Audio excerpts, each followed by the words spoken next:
After this took place, Peter stands up and he preaches one of the most powerful messages in the book of Acts. It's literally a whole sermon. And I'm not going to bore you guys by reading the entire sermon because, you're talking about maybe 25 scriptures.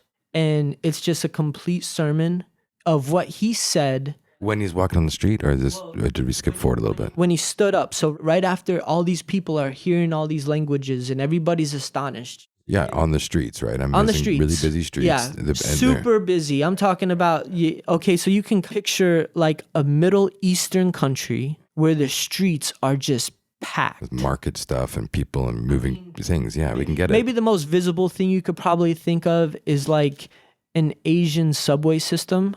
That would be more logical to thinking because you would look at it and you would be like, man, imagine that in the first century. There's moving traffic. And now they're going up against all this traffic. They're being very focused on what they're doing. It's powerful. This is after like when they were all together, wind blew in and somehow gave them some high power energy that we're calling fire thing, right? So now they're on the streets and then what? They stop and you're going to take us this. Yes. Let's do it. So then they pause. Because they're all together, or are they all running separate, do you think? No. So they're in a group, and the word's going out that these people are just glorifying God in all these different languages. People are accusing them, right? This is how Satan works, right? Right here.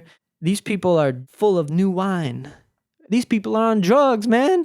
These people ain't got it right. They've been drunk drinking all night, or they've been, smoking whatever, So that's the argument coming against this, right? And this is obviously Satan put in his little scripture in the Bible right here of the mockers and what they were saying.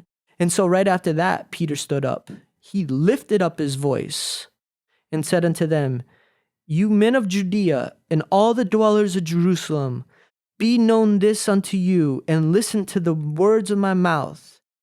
For we are not drunk, as you suppose, seeing it is but the third hour of the day.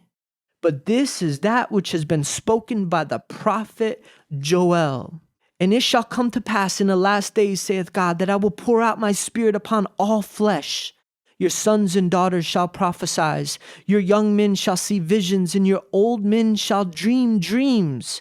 And on my servants and on my handmaids I will pour out in those days of my spirit, and they shall prophesy.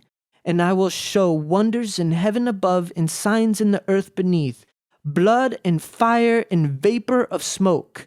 The sun shall be turned into darkness and the moon into blood before the great and notable day of the Lord come.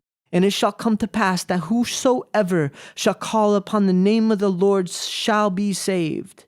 And you men of Israel, hear these words. Jesus of Nazareth, a man approved by God among you by miracles and wonders and signs, which God did by him in the middle of all of you, as you yourselves know, him being delivered by the determined counsel and foreknowledge of God, and by wicked hands have crucified and slain, whom God has raised up, having loosed the pains of death, because it was not possible that it should be able to hold him.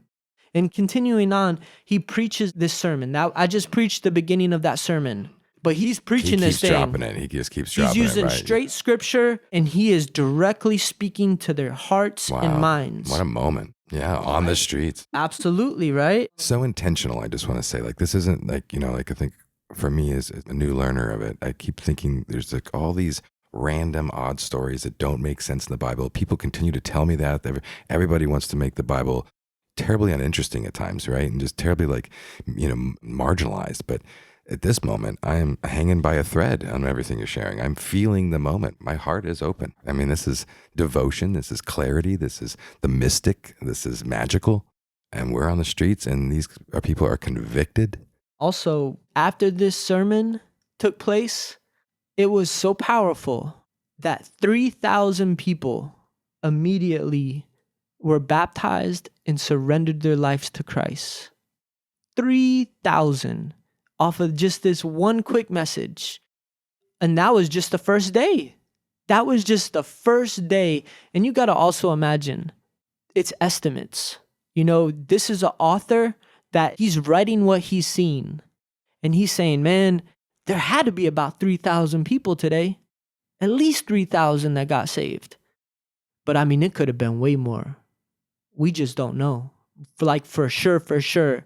But at least 3,000 people. Right, this could be 30,000, could be 15,000. I mean, you can't even rely on these numbers. This is what I'm learning about the Bible. It could be 5. Who knows, right? Yeah, I mean, what his own people told him, I mean, that's 3,000 people. Sounds like a big number to me even now in a day.